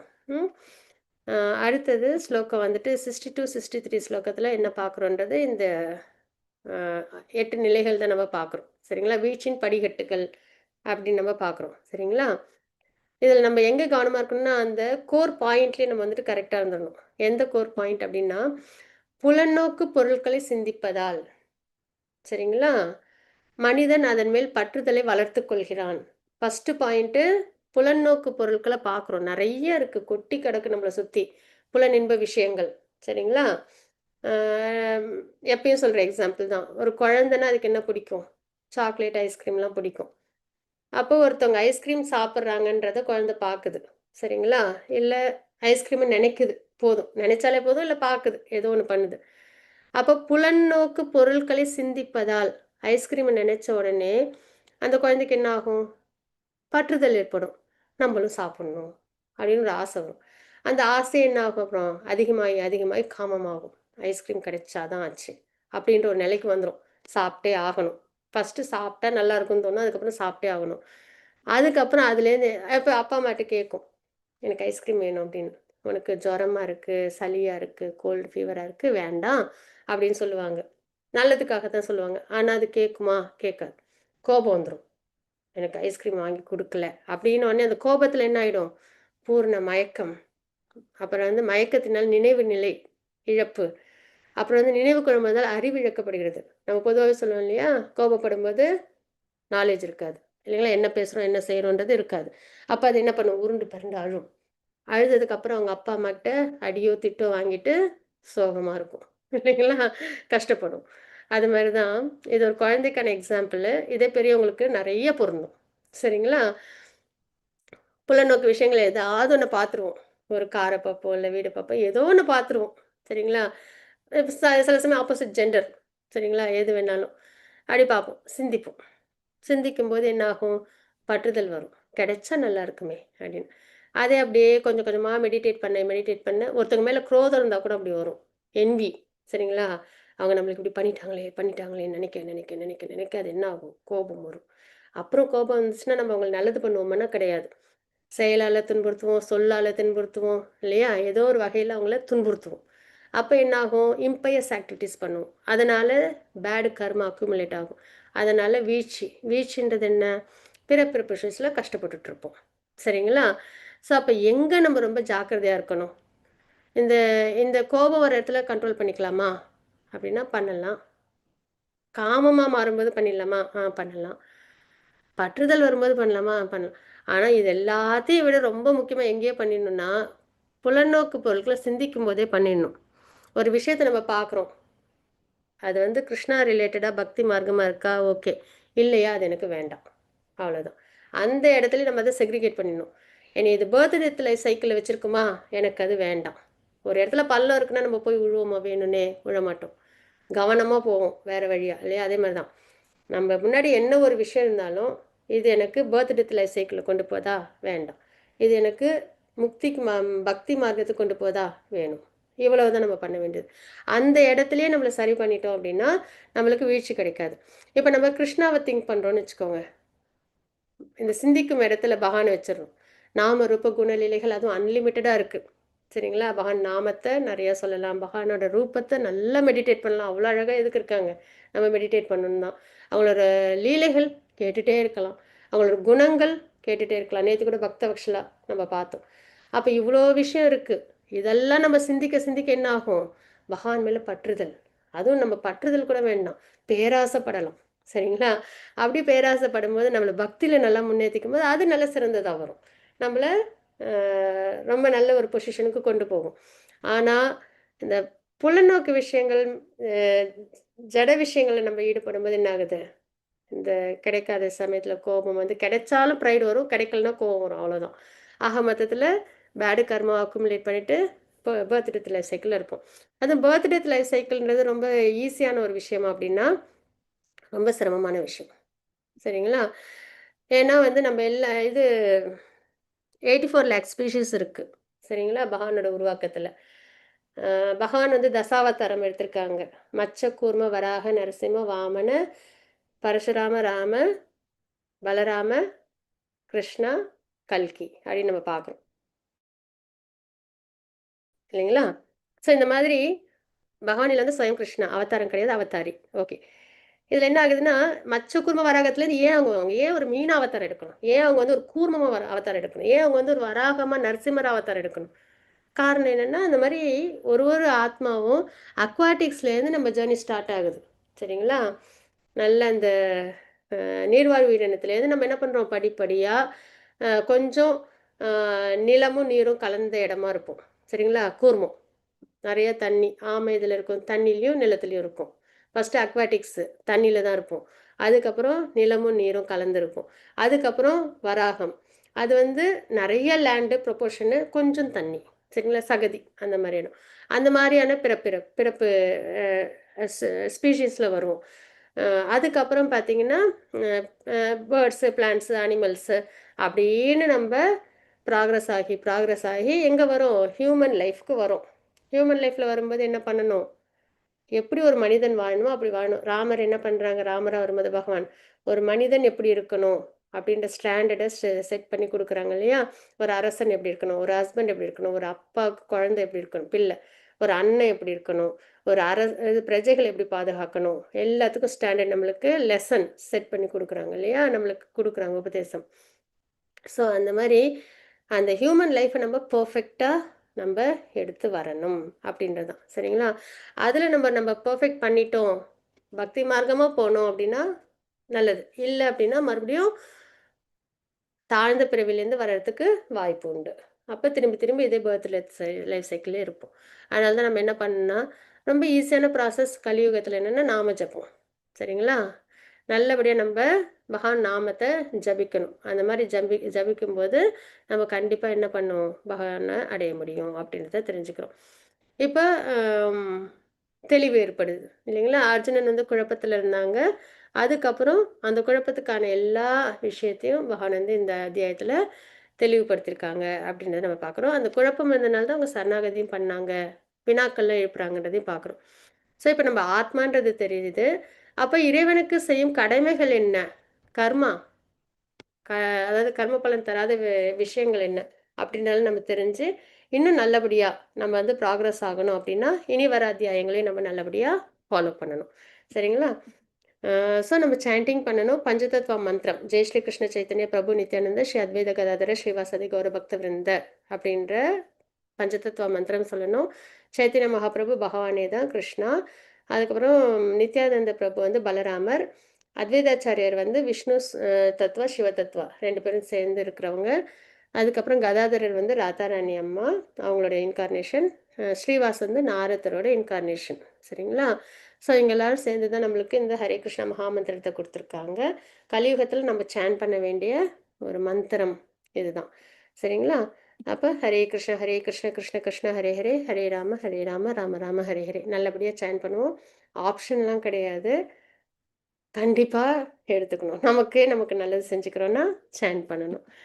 வாஞ்சாகல்பதருபஸ்ய கிருபா சிந்து பயவச்ச பதிதானா பாவனே வைஷ்ணவ நமோ அனந்த கொடி வைஷ்ணவத்துக்கு ஜெய் ஸ்ரீல பிரபாத்க்கு ஜெய். ஹரே கிருஷ்ணா. யாருக்கும் எதுவும் ரிலேஷன் ஷேரிங்ஸ் இருக்குது, டவுட்ஸ் இருக்குது அப்படின்னா அவசியம் கேட்கணும்.